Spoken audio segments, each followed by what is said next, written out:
Welcome into the Wednesday edition of the Pack a Day podcast. I'm Steve Perez, joined as always by Dusty Evely. No Sarah Kelleher today. She is off on assignment, but man, this is going to be fun. It's been a couple of weeks, and we're actually we've been penciled in to do the video Pack a Day podcast as well. So thank you to a whole new crew that's listening to us as well. I know you'll be complaining about me and Dusty since we're not Andy, but you know. We're still here. We're still here. We're filling the shoes while he's on the IR, feeling a little under the weather. But how you doing, my friend? We had the Super Bowl go on, some crazy stuff. What's new in your life? Yeah, first of all, I'm never going to apologize for not being Andy. I'm fine not being Andy. Love you, buddy. Yeah, no, listen, I'm good. Super Bowl was fun. I'd always said that that's the end of the season, but at the same time, it's kind of I push myself so hard during the season that it's kind of like it's okay. Now I get a little reprieve because I don't really do a lot of draft stuff. So I'm doing good. It was a really fun Super Bowl. We'll get into that a little bit, but I really enjoyed the Super Bowl. We had a good time. But yeah, doing well overall. We missed you the past few weeks, man. How are you doing? Yeah, I'm doing good. And again, yeah, nobody's Andy because man, I don't want his job. That sounds just I love the Packers, but that's too much. That's just too much. But we're definitely happy to be here. You know, kind of took a little time for myself, kind of get my head back in the game a little bit here, but doing better. And yeah, I'm happy to be back. Happy to be talking to Packers. And you know, we were trying to come up with a fun, random ass topic to have, and you know, post Super Bowl, we haven't started off season stuff yet. It's just not that much, but we did get a couple of good questions. So let's jump into those. And we are like up in classing the world now from what we normally do, because we have the questions on the screen now, which is amazing. And our first one comes from Ed Stack. He always brings some really good questions. Some Packers fans are saying that the Packers could have won the Super Bowl. I disagree. The Chiefs would have had similar success against Joe Barry's prevent defense on that winning drive in OT. Agree. So what do you think? Listen, I am forever the optimist, especially in games that the Packers are not playing in.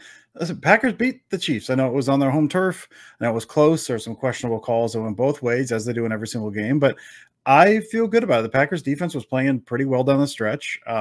There was, I think it was Ted Nguyen from The Athletic put it perfectly, where Joe Barry's defense are designed to stop Patrick Mahomes, but then he runs the same stuff against Tommy DeVito, and it just doesn't work. So, I mean, they've played Mahomes well. You know, a couple years ago, they did the exact same thing. They held Mahomes to, I think the Chiefs, they held to 13 or 17 points that game, and the game that Love started when Rodgers was out. So I am optimistic. I think they would have, just because they've played them well in the past, that the offense was firing. I fully believe in my heart, because it's something we can never disprove, that the Packers would have beat the Chiefs had they made Super Bowl. Steve, where do you sit on it? Man, as much as I would love to agree with you, I think, and I don't know if it would have been Joe Barry's defense, but I think the moment might have been too big. I think that moment would have been proven too big. Super Bowl, Travis Kelce, Taylor Swift, all that kind of stuff. I think that would have just been, you know, as a way that the Packers season went, it seems like they weren't even fully ready for that divisional round. So if I think that they would have gone up against the Super Bowl, played the Chiefs that were now the back-to-back Super Bowl champions, probably not. I would have loved to see it. I think I would have absolutely loved to see it. That would have been so much fun. But I did enjoy having a stress-free Super Bowl. That was really fun too, of not having to worry about the Packers and what they were doing. That was a good time as well. So, absolutely, yeah. I'm sorry you hate your team, Steve. All right, the next question from Humbug. He's got a two-parter. We'll have the second part down below. First part, we'll answer this first. Green Bay have needs all over the secondary. I disagree. Which position, or I agree, I will say. Which positional hole would you rather bring in a free agent to fill? Safety, linebacker, or cornerback? And who would you want? We'll get to the food question in a minute. But Steve, what's your thoughts here? Oh man, I mean, I'm not going to go stock answer and just say linebacker. I feel I'm so proud of you. Yeah, I know, right? I know. I think the biggest need right now is safety. Like they need that veteran presence in the back. I can't remember the guy's name, but I mean, I feel like it's a wish list at this point. I think they're probably going to fill it through the draft, but that guy from the Ravens in the secondary, I know is going to be a free agent. I can't remember his name for the life of me, but I've seen that one kind of linked all over the place. And then honestly, like, I think they need another cornerback. I saw a really nice post. I forget who it was on X. It may have been Jacob Westendorf but it was him or Jacob Morley, and they were talking about how you really want to see the Packers address that slot cornerback position and use the Chiefs as that example of, look what they did. They took their 22nd pick and they used it on a cornerback, played outstanding. And like, you can't keep getting by with an undrafted free agent and a kick returner as your slot corner. Those days are gone for what this game is now. You need to really, really focus on that. So, I mean, I really anticipate with having 5 picks in the top 100 that they're going to address safety. They're going to address cornerback, offensive line as well. Will probably all be within the draft. I think they probably won't be. I don't think it's going to be high end level free agents. I don't think that's going to be the case, but I think that they're really going to be aggressive in what they do. I think they're going to target some players that they think really can fit those needs, and they're going to go get them. So that's kind of what my plan would be as GM. Yeah, I think safety makes the most sense to me just because of I don't know. I think what you're asking that guy to do and who they have on the roster. I mean, and I think for me it'd be I was thinking like Jordan Fuller, who had played under Halfley, he played for the Rams. I would like bringing that move in just because I feel better with a vet on the back end. I feel like cornerback. I've always said cornerback is a very tough to come in and play, but we've also seen a lot of rookies playing. I think in this Halfley defense, it's going to be a little more press, a little more aggressive, maybe a little less thinking and passing off assignments and a lot of like that match quarter stuff that they did. I think you can maybe throw a rookie out there, have him be a little more aggressive and have a rookie corner play better out of the gate than you can a rookie safety. So I've been talking about potentially Savage back there, but I wouldn't feel great about Savage. So I think if you're looking for a veteran, I would take the safety and then the cornerback and linebacker. I think you can both look draft, but safety I think is where you really need a vet. And Humbug had a second part of his question for a food question here, as we do. What is Crazy Bread? Andy Herman raves about it in his ad reads. But as a know nothing Brit, I've never had it. Crazy Bread is a Little Caesars breadsticks essentially that have butter and Parmesan cheese on top. You know, some garlic in there too. Yeah, there's not a whole lot to it, but if I get Little Caesars, which is occasionally, it's cheap and it's by me, I will always get an order, and half of it's gone by the time I get home. Mm-hmm. Steve, is that your thoughts on Crazy Bread? That's totally the move. There is the one that's about a mile from my road from my apartment, and multiple times I've just ordered the Crazy Bread. And I'm sorry that Humbug, you can't do this, but the ultimate move is to go there for lunch, Dusty. Do you know their lunch special? No, I don't actually. It's like the deep dish, like square corner pizza. Oh, yeah. You get 4 slices of that and a soda for $5.99. See, we had a Jets by us that did that. Same exact thing as like Jets. It's awesome. I will have to do that. Mm-hmm. I may have to do that tomorrow. You are welcome, world. Happy Valentine's Day to Dusty. That's what it'll be. All right, we got another one from Matt Pickett. I thought we were going to skip Matt's question. I didn't know. Welcome back, Steve. Anywho, with the season over, what one piece of in-season football content will you miss the most? And his food question: what's the food that you really miss the most? So, Dusty, we'll start with you. So, in-season football content's weird because it gets to this point, like I just need a break from some of this stuff. So I don't miss it I don't miss it now. I'm sure I will miss it at some point, but I'll say I love the Athletic Football Show. I love that podcast. Listen to it a lot of times when I'm cooking. The Maze and Tice, I think, do such a good job, and they still go during the off season, but it's different. You're not getting the week to week breakdowns and what each team is doing and schematically and a lot of the interplay. It's more draft stuff or big picture, or what's this team going to do in the offseason. So they're still around, but the dynamic's different and the content's different. So when I finally start making my way back over, that's what I miss. That it's not. I mean, and that's true of a lot of stuff. I know, like Pax, what she said, I love listening to, and it's just they still will record, but you miss that weekly kind of like breakdown and the vibe from the whole thing. But I'd say the Athletic Football Show is probably number one, just because I listen to that one so much during the season. And a food that I really miss. So it's not a food, it's a drink. But there was for a while, it was RC Draft Cola I'm not a fan of RC Cola in general, but their draft cola, they sold it in bottles. They had it at the Target near us, and you could get it for dirt cheap. And it was like, it had like a chocolatey flavor to it. It was like an upscale RC, if that sounds like something that could float your boat. Okay. But it had chocolatey flavor to it. It was incredible. They didn't really stop making it. I think you can still get it in Australia, but the shipping costs are just astronomical. It's one of those that like now I kind of wonder, like, because this was like in high school and college. So now you got to go to Amazon and see where it's at. Yeah, and I can't find it anymore. So I would like to try it again because I do really, really miss that. I don't drink a whole lot of like pop, soda, whatever people in Wisconsin call it, I guess. I don't really drink that too much anymore, but I would I do miss that. I would like to have that again. Okay. I completely took this question a different way than you did. So I'm glad that you had it. Mine was, I was like thinking, he was like, in-season football content. So I was thinking Sunday Night Football. Like that's the content. The actual game. The actual. I missed the games. I missed the football. That's in-season football content, right? I mean, it was Thursday Night Football, Monday Night Football, Sunday Night Football, Sunday afternoon football, Sunday noon football, Saturday football, football across the pond. Like there were so many things that I would miss, and out of all of those, I took that as Sunday Night Football that I would miss the most. Gracious. Apparently, it's going to take me a couple weeks to get back to the swing of things. And I have answered this one before as far as the food that I really miss, but there was a Reese's peanut butter cup that they used to make that also included an Oreo cookie top inside the Reese's cup. And it was in a yellow package, and it was like Reese's Cookie Crunch or something along those lines. And that was like my favorite candy of all time. I can't find it anywhere at all. I've DM'd Reese's, and they're like, "Well, we make them now with like peanut butter or with potato chips, and we make these ones with cookies parts in them." I'm like, "Not the same. Bring it back." And they're like, "They are trying a whole bunch of new stuff. I saw one where they have Reese's Puffs in them.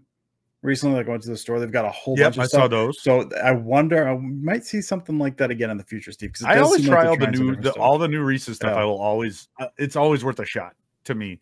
Like the Take Fives are really good. I like those. Those ones are really good. The Reese's Sticks are really good as well. I like those. But great. Still, nothing compares, man. Nothing compares. Nothing compares. All right, up next. Good question. Sunday Night Football. All right, up next, Brian Harstad with the 2024 spotlight on the defense and the new coaching staff. Do you think linebacker will be a focus for player moves this offseason? Steve, I'm pretty sure he wrote this for your return. What do you think? I mean, I think there's going to be a move. I think I'll be interested to see what they do with Devondre Campbell. If they do end up bringing him back, if they try to restructure, if they, that'll be interesting. But they've got Quay, they got McDuffie, they've got and I'm sure they'll bring somebody in through the draft. But again, I'm not anticipating these huge, ginormous moves that they're going to bring in, like an all pro cornerback or a Pro Bowl linebacker or something like that. Like, I think the big move is going to be towards safety. If they do bring a veteran presence in, I think that's where they would focus it. They'll add supplemental pieces. They're not going to add anything really, really big, but I think they like Quay. I think they like McDuffie. I think they view them as like very good complementary pieces, and they like Devondre Campbell. Whether or not he stays healthy, that's a whole nother bag of worms, but you've got those three together. They probably don't like Devondre at the price they've got him now, but whatever, that's fine. They can make that work. They can push it down the road a little bit. They've been pretty good at doing that. So I don't think that this is going to be a focal point of moves of the offseason. What about you, Dusty? Yeah, I mean, I think Quay, I mean, I've talked about this a bunch. I think Quay is going to have potentially a monster season. Like, he's perfect for everything it looks like Hafley likes to do, is going to want to do. If you watch the defenses he had at Ohio State and Boston College, I mean, I think you look at this and go like, man, you put Quay in this, dropping the way they're dropping, I think he's going to be incredible. But I do think you need, like, he's going to be kind of more that Wilk. I think that's like that weak side backer. I do think you need like a traditional Mike. And that is kind of like that bigger, the thumper, the guy that's going to kind of roll down, whereas Quay would be more coverage and all of that stuff. Ideally, Campbell at his best, Campbell from a couple years ago, is absolutely perfect for that role. The problem is that like he looked real slow last year, and part of that was I know he was vocal about injuries and how you want to play through injuries, and so I don't know if he was hurt a little bit down the stretch or if that's just who he is now. If that's who he is, they need to upgrade. Now, I like McDuffie. We got another question about McDuffie as well. I like McDuffie, and he obviously played. I think he was the last Boston College defender drafted. Was Isaiah McDuffie. Okay. So he did play under Halfley. So he likes him. McDuffie's talked highly about Halfley. I just don't think he's that dude in the middle. They're gonna have likely two linebackers on the field more often than not. I think Halfley is a perfectly fine stopgap. He's a guy who can be a nice little swing starter. I don't think you want to go out there day one and say, this is our dude. So, I mean, I'm with you. I think it's a focus. I think they're going to try to upgrade that position, but I don't think they're going. I don't even know what a top of the market linebacker looks like at the moment, what that's going for. I don't think it's expensive. There's not a whole lot of guys in the market. I've seen talk of like maybe Kenneth Murray, buddy. I've seen Kenneth Murray play linebacker. Like I don't like Kenneth Murray, but I think they're going to make it a focus. You could watch the world burn and have Patrick Queen. Patrick Queen could come in and finally everybody who was wanting to draft him years ago would be happy. Finally. If they give Patrick Queen big money, I will be very upset. But yeah, I think they'll make it a focus. I don't think they're going to break the bank, but they are going to try to improve on what they have, I think. We got, well, I think actually I can't remember who asked the last question, but since we just talked about it, let's do this real quick. Going. He's saying under Halfley, whose role will increase the most? He keeps going back to McDuffie. And you mentioned McDuffie, Steve. What do you see him as kind of that the most increased role there? I mean, we got another one along the lines, I think, that I think we will touch on as well, but I don't know if it'll be McDuffie. Like he maybe have the quickest understanding of it and he may be able to jump through it quicker than Quay will. But like, I think you brought up some good points. I think Quay is I think that's the guy who's going to eat this year. There's going to be other ones that really do well. I think this front four is going to do great things under him. And if they can mask some of these cool and bring in some of these cool, unique blitzes that we haven't seen in Green Bay in decades. I mean, man, it's going to be a really exciting time. But I mean, I lean much more towards the athletic linebacker versus the not as athletic linebacker of who's going to be flying around being the star of the defense. So I would think, to me, it's going to be Quay more than McDuffie. Yeah, and I think as far as like, Quay makes sense in terms of how he will be used. I think and what he'll do, like production wise, what like flash plays on the field. I think we saw him do some of that stuff last year anyway. Just his hands are made of bricks, or we'd be talking about him a little more. I think the guy I keep coming back to, and I mentioned him earlier, if they bring him back, is Savage. There's a part of me that's holding out hope. He played his best ball that 1 year under Patton, where it was kind of little more just straight single high. I mean, they played a bunch of like cover 1, cover 3 under Barry this past year, but the way they got to it was still out of like a quarters look. So they're spinning and they're doing out of different looks, and some of the principles were different. If they're going like true single high, Savage still has the range and the speed to be that dude on the back end. Now, some of his tackling angles have been less than ideal, but I wouldn't be shocked if that's a guy they bring back on a 1 year prove it deal, throw him back there from day one and say, listen, sink or swim, we're going to bring in someone, or we're going to try to bring in someone. If you don't think you can hack it, maybe we draft some guy in the 3rd round or something this year. But I wouldn't be shocked if the guy whose role increases the most is Savage. If they bring back Savage on a 1 year deal, and Savage is that dude. So that would not shock me in the least. Steve, I think this is the question you were kind of referring to in the last one. So I think it's your turn now. I'll give you the floor. All right. Thank you. This one's from Rolf. In this new, hopefully more aggressive defense, who do you think will have a better season, Jair Alexander or Rashawn Gary? You hate to do like depends on health, right? But it really does depend on health, because this is the kind of scheme that Jair absolutely like wants to play in, needs to play in. The shoulder, I think, is going to be an issue in terms of some of the physicality, but most of it's come up on like tackling, which some of that stuff when you're pressing the run on the edge, like he's still gonna have to do that. But if you're talking about just pure coverage and you're sticking him on the outside, or you're moving him inside every now and then on like 3rd downs for that slot coverage where he's not gonna have to take on a run, this is who he wants to be, and this is where he's at his best, is getting in a dude's face, pressing that line. Even if he's off a little bit, he's playing downhill. He's looking to get into his face and play physically, play aggressively, get in the guy's back pocket. We've seen him even the past year or two when he's been a little injured and he's not been at his best. He's been at his best when he's shoved Joe Barry in a locker and said, let me take that guy. And then he's just in that dude's pocket the entire game. So I think if he stays healthy, which again, big question with Jair. Rashawn could have a big year as well, but I think Jair seems very clearly to me like the answer, because it's what we've wanted to see him playing him like since he's been drafted. So this seems perfect. Pretty much. And I think that'll probably bring out some of his cocky attitude as well. I think that could be a really big factor. Like when he is clowning wide receivers, like he's more fun, he's more vocal. And I think Sarah's been one who's been talking about that a lot, is wanting to see the vocality from him. And I think that would be a huge thing.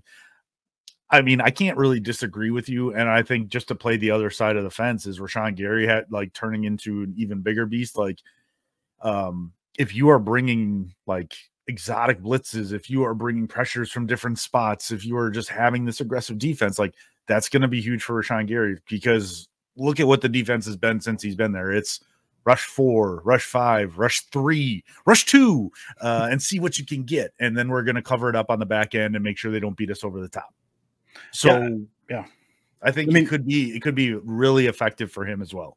And yeah, Sarah, and like you said, Sarah's mentioned that before, but if it's a 3rd and 7 and you run out there, they've got those big bodies, right? You went out there and your line is, I don't know, Kenny Clark, LVN, Preston Smith, Rashawn Gary are your 4. Maybe Rashawn Gary's your 5th, and you put Devontae Wyatt in the middle, and you put Rashawn Gary in that A gap, kind of tilted in the A gap or something. Some of the stuff we see Z do, you can cause a lot of havoc with that stuff. Yeah, man.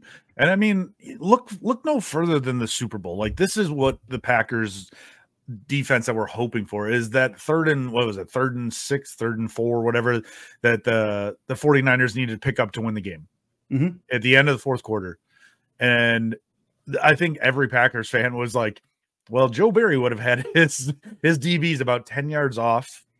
And what does Spags do? He comes in, blitzes his cornerback, make sure they get pressure on the quarterback, incomplete pass. We all know the rest of the story. So I think it's a really exciting time for Packers fans. And I think this could elevate some of these playmakers that they have and put them in really good spots.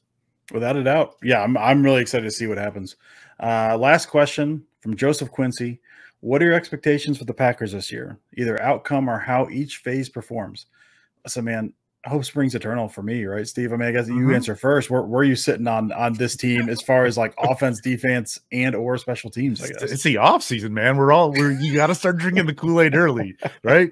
You got to start drinking the Kool-Aid early, man. I saw early projected power rankings, and the Packers are 4. The Packers are 4th. Let's go. I mean, like, come on, let's go already. Let's get this started. I need Madden 25 now, 24 already coming out, so we can talk about how the other wide receivers are underrated. Man, it's going to be exciting. I think it's hard to put what the expectations are going to be for the Packers, just because you need to see what they do in the draft. This is such a young team, so we really need to see what they're going to do the draft, on free agency, and see where these even younger pieces are going to fit on this team. So there's a lot of question marks. Like, obviously, it's promising what they did this at the end of the second half of this year. I'm looking forward to it, and I really think they have a team that can compete for the division next year. So I think they're going to push the Lions. It'll be interesting to see what they do. It'll be interesting to see what the Vikings do at quarterback, man. I mean, there's so many what the Bears do at quarterback. So there's so many unknowns right now that it's going to be fascinating, and I'm so looking forward to it. I love all the pageantry of the off season, and what GMs decide to hemorrhage their future on or bet their future on is always fascinating to me. So I'm looking forward to it. I think they're going to be a really good team again this year in 2024, with the playoffs being, to me, what they're looking at. Like, that's, I don't know if I'm calling for a Super Bowl just yet, but man, like, playoffs is what they should be aiming for. High playoffs. Oh, I'm calling for Super Bowl.